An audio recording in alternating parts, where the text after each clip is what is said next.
Okay, so we are now at section 6, how to set your freelancing rates. One of the most common questions freelancer ask is, how much should I charge? So that's also the question that I asked myself before. So I told myself, so whatever the client pays me, then I just go with it. I just need to get started. So that's my mindset before. So I really need to get started.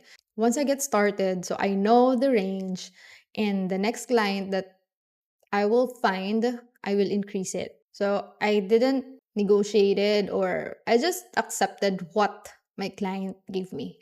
So you can start with a realistic rate, and you can gradually increase as you gain experience and confidence. So I just started with a minimum rate before. And after like 2 weeks, the client saw that he should give me more. So he increased my rate right away. And then, like, it's monthly increase.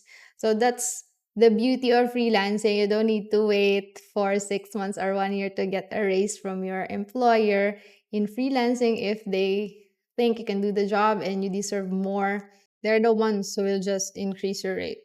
So I'm now 3 years and I already got the rate that I want. So I can just accept fewer clients. Freelancing gives you full control over your earnings. So the better your skills and results, the faster you can increase your rates and earn more. Okay? So step 1, determine your income goal.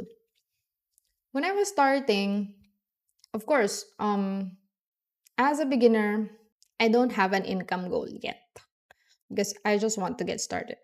Because I do it as a side hustle. I was working at Sun Life before, and just like a minimum of $200, or at first, that's okay for me already as a side hustle. When I'm earning more as a freelancer than a financial advisor, that's the time I left my job. So yeah, figure out how much you want to earn per month. So for example, your goal is $100,000. And let's break it down. So if a client offers $500 per month for social media management, so usually this is the minimum rate for social media management. Like, for example, posting for around 15 or 10 posts per month. So that's 500. So others offer lower, and it depends on how many posts you can post per month. So to hit your goal, you only need two clients per month to hit your 1,000 per month goal. So two clients, 1,000. Okay, so you get it. So if your earning goal is 5,000 per month, so that's 250,000 pesos. You need ten clients. Step 2, calculate your hourly rate. So some clients offer monthly rate and some offers hourly rate. So at first, I am paid at an hourly rate.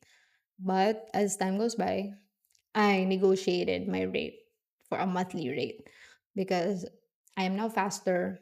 So before, for example, video editing, I edit for 2 hours. So now that the video thing, I can only edit for 1 hour. So, and I do not have a time tracker.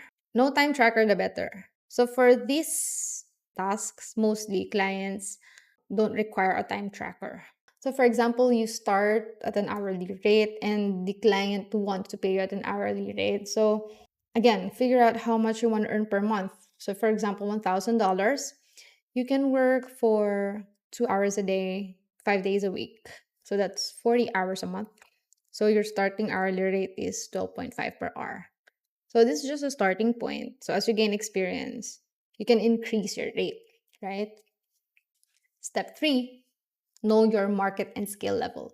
So for beginner rates, I was once a beginner. I am paid minimum. So if your income goal is $1,000, so this is just an example. You can tweak this and compute your own income goal and your rate. Okay, so for intermediate rates, 15 to $30 per hour, and I am now here at the advanced rates, which is 30 to 100 per hour. So you can research freelancing platforms like Upwork, Fiverr, and online jobs at PH to see what others in your niche are charging. So stay competitive, but don't undersell yourself. Okay, so it's very important that you assess your skills Step four, so increase your rates with experience. So delivering high quality work means happy clients. So that's repeat business. Gaining new skills. Learning more means charging more. I make sure that my client is happy because they will come to you over and over again. So my very first client is still my client until now. There's always a repeat business from my previous clients. So, and also, some of them already referred me to a friend or like a business partner. And it's very good that you maintain a good relationship with your clients, make them happy, deliver outputs and quality outputs. So, and make sure every day you learn something or a skill.